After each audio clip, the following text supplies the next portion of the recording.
పహల్గాం ఉగ్రదాడి జరిగి 3 రోజులవుతున్నా ఆ ఘటనను మరిచిపోలేకపోతున్నారు ప్రత్యక్ష సాక్షులు. టెర్రరిస్టుల నరమేధాన్ని కళ్లారా చూసిన టూరిస్టులు ఆ ఘటనను గుర్తు చేస్తేనే వణికిపోతున్నారు. తాము ప్రాణాలతో బయటపడతామని ఊహించలేదంటున్నారు కేరళ టూరిస్టులు. ఇక ఇదే విషయానికి సంబంధించి లేటెస్ట్ అప్డేట్స్ మా ప్రతినిధి శివ శ్రీనగర్ నుంచి అందిస్తారు.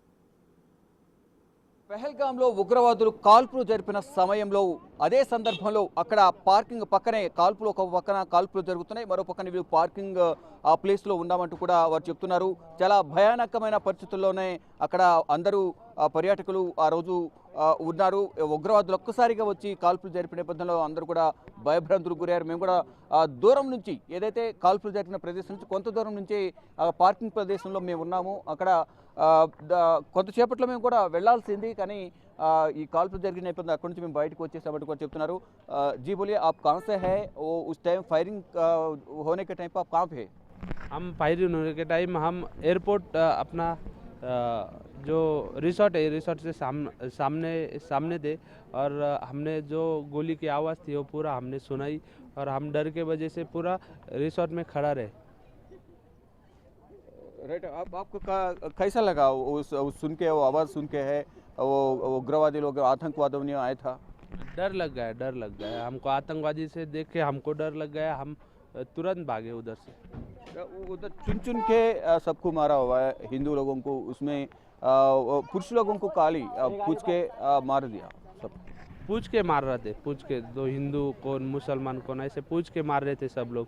सब डर ले गए, अलग अलग कर रहे थे, मुसलमान अलग हिंदू अलग ऐसे कर रहे थे। देखो सर, राउंड की फर्क आप तो वहाँ पर गए ही नहीं थे सर।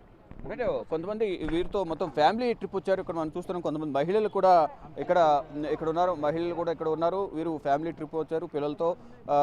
ప్రధానంగా వీళ్ళు కూడా వాళ్ళ ఎక్స్పీరియన్స్ ఏంటి, అక్కడ కాల్పులు జరిగిన సమయంలో ఫ్యామిలీస్తో చాలామంది వెళ్ళారు. దాంట్లో మహిళల ముందే వారి భర్తలను చంపేయడం అయితే ప్రధానంగా జరిగింది. ఇక్కడ ప్రధానంగా వీరిని అడిగి మరింత సమాచారం లేదు. जी बोलिए, वो पहलगाम में फायरिंग होने के टाइम पे आप लोग भी उधर था, आपको कैसा लगा? हाँ, बहुत डर लग गया था, बच्चे थी ना साथ में हमारे, इसलिए हम मैगी खाने के लिए रुके थे इसकी वजह से। अच्छा, कितना देर पहले वहाँ से आप उधर पार्किंग में गए मैगी खाने के लिए? नहीं, पार्किंग में जाने के बाद हम उधर जाने वाले थे। अच्छा, पार्किंग उधर जाने वाले? हाँ, पार्किंग में हमारी गाड़ी थी, हम उधर ही थे और निकलने बाद मैगी खाने के लिए रुके, उसके बाद उधर जाने वाले थे। अच्छा, वहाँ पे पूछ के वाइफ के सामने पति को मार दिया, नया हनीमून के लिए आया था उसको भी मार दिया। आपको थोड़ी देर बाद आप जाने वाला था, आपको कैसा लगा है? बहुत डर लग गया था हमको। ఏదైతే పార్కింగ్లో ఉన్నామో అక్కడ మ్యాగీ తినడానికి వెళ్ళాము. అది దాని తర్వాత మేము అక్కడికి వెళ్లాల్సింది. ఈలోపే కాల్పుల శబ్దం వినిపించిన నేపథ్యంలోనే మేము అక్కడికి వెళ్ళలేదు అనేది కూడా వారు చెప్తున్నారు. మరికొంతమంది ఉన్నారు. जी बोलिए, आप पार्किंग में था, बाद में उधर जाने वाला था, आपको क्या लगा है? सर एक मिनट, आवाज आया फायरिंग का आवाज आया। हम भागते हुए इधर आए।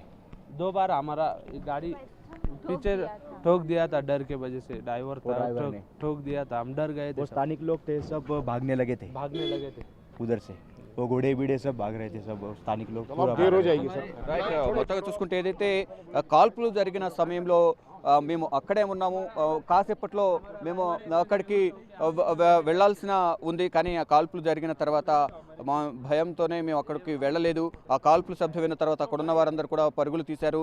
ఎవరైతే గుర్రాల మీద వెళ్ళారో ఆ గుర్రాలు కూడా అక్కడి నుంచి ఆ శబ్దాలకు భయాందోళనతో ఆ గుర్రాలు కానీ అక్కడున్న వ్యక్తులు అందరూ ప్రజలందరూ కూడా అక్కడికి వచ్చిన టూరిస్టులందరూ కూడా అక్కడ నుంచి భయంతో పరుగులు తీశారు.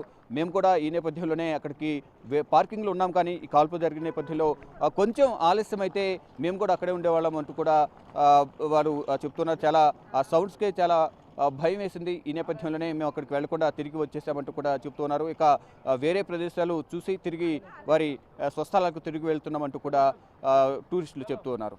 కెమెరామెన్ కన్నయ్య కుమార్తో Shiva, big TV, Srinagar airport.